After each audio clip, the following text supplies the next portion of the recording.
अस्सलाम वालेकुम viewers, I welcome you all to my channel और मैं उम्मीद करती हूँ कि आप सब खैरियत से होंगे। आज हम बात करते हैं सिंध रेंटेड प्रेमिसेस ऑर्डिनेंस 1979 के हवाले से,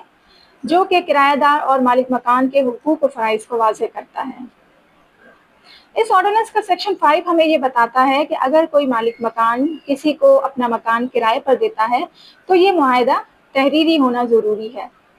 यानी इस मुआहदे का लिखा हुआ होना ज़रूरी है। और अगर कानून के मुताबिक उस मुआहदे की रजिस्ट्रेशन करना ज़रूरी ना हो, यानी अगर वो मुआहदा 1 साल से कम मुद्दत का हो, तो ऐसी सूरत में उस मुआहदे को उस इलाके के रेंट कंट्रोलर ऑफिसर या फर्स्ट क्लास मैजिस्ट्रेट या सिविल जज के सामने तस्दीक, मोहर और दस्तखत से मुकम्मल किया जाएगा। लेकिन अगर उस मुआहदे का रजिस्टर्ड करना ज़रूरी हो, यानी अगर वो मुआहदा 1 साल या उससे ज़्यादा मुद्दत का हो, तो ऐसी सूरत में उस रजिस्टर्ड मुआहदे की तस्दीक शुदा कॉपी आगे अदालत में सबूत के तौर पर पेश हो सकती है।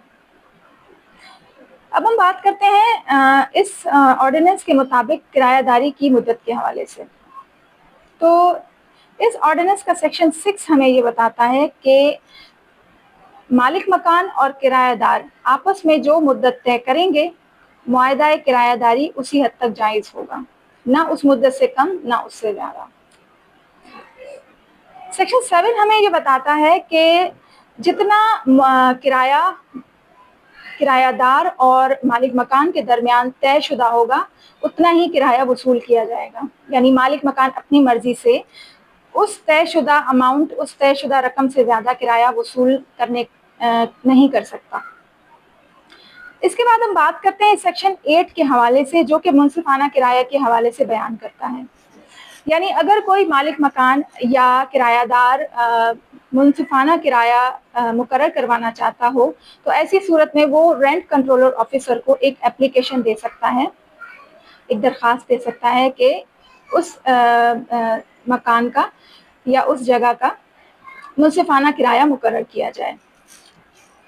और फिर अगर बाद में उस जगह में कोई तब्दीली की जाए, यानी कोई नया कमरा बनवाया जाए मिसाल के तौर पर, या फिर कोई लिफ्ट लगवाई जाए, या फिर टैक्स की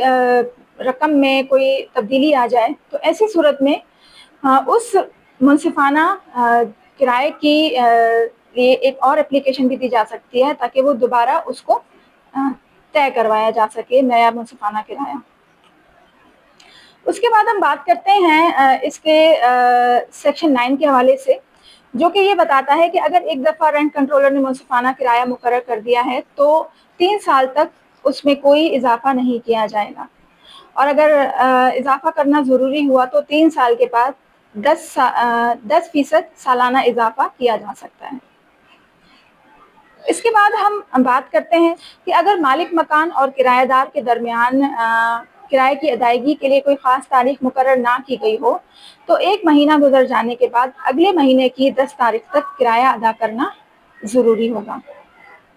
किराएदार के लिए ज़रूरी है कि वो किराया मालिक मकान को खुद जाकर दे, और मालिक मकान के लिए ज़रूरी है कि वो किराया वसूल करने के बाद उसकी तहरीरी रसीद फराहम करे। और अगर किसी सूरत में मालिक मकान किराया लेने से इनकार कर दे या जानबूझकर वसूल ना करे, तो ऐसी सूरत में वो किराया मनी ऑर्डर करके या फिर पोस्ट के ज़रिए या फिर उस इलाके के रेंट कंट्रोलर के ऑफिस के दफ्तर में जमा भी करवाया जा सकता है, और उसकी रसीद अपने पास सबूत के तौर पर रखी जा सकती है। अब हम बात करते हैं कुछ सहूलियात की बंदिश के हवाले से, यानी सेक्शन 11 के हवाले से, जो कि ये बताता है कि अगर मालिक मकान ज़रूरी सहूलियात जैसे गैस, बिजली या पानी बग़ैर इत्तला, यानी किराएदार को बताए बग़ैर बंद कर दे, तो इसकी इजाज़त कानून नहीं देता। ये सेक्शन हमें ये बताता है कि मालिक मकान घर की सहूलियात, गैस, बिजली या पानी किराएदार को बताए बग़ैर बंद नहीं कर सकता, और अगर ऐसा किया जाए तो किराएदार एक एप्लीकेशन रेंट कंट्रोलर को देगा, और जिसके जवाब में रेंट कंट्रोलर उस जगह का जो भी सहूलत बंद की गई है उसको बहाल कराएगा, और उस पर जो लागत आएगी वो मालिक मकान से ली जाएगी। اور اس سیکشن کی خلاف ورزی کرنے والے، یعنی اگر کوئی مالک مکان بغیر اطلاع کسی کرایہ دار کا پانی، گیس یا بجلی بند کرتا ہے تو اس کو 6 ماہ تک کی قید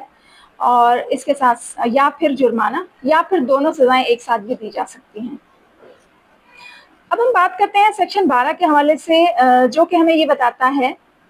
کہ مرمت کی ذمہ داری کس کی ہوگی۔ یہاں پر یہ سیکشن ہمیں یہ بتاتا ہے کہ اگر مالک مکان اس مکان کی مرمت نہ کروائے، رنگ روغن نہ کروائے، تو ایسی صورت میں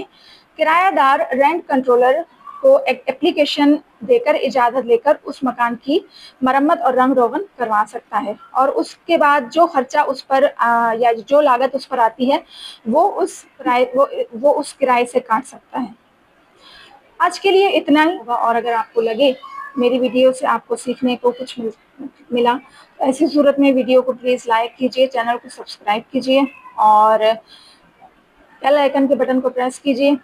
تاکہ میری ہر آنے والی ویڈیو آپ تک پہنچ سکے۔ آپ سب کا بہت شکریہ۔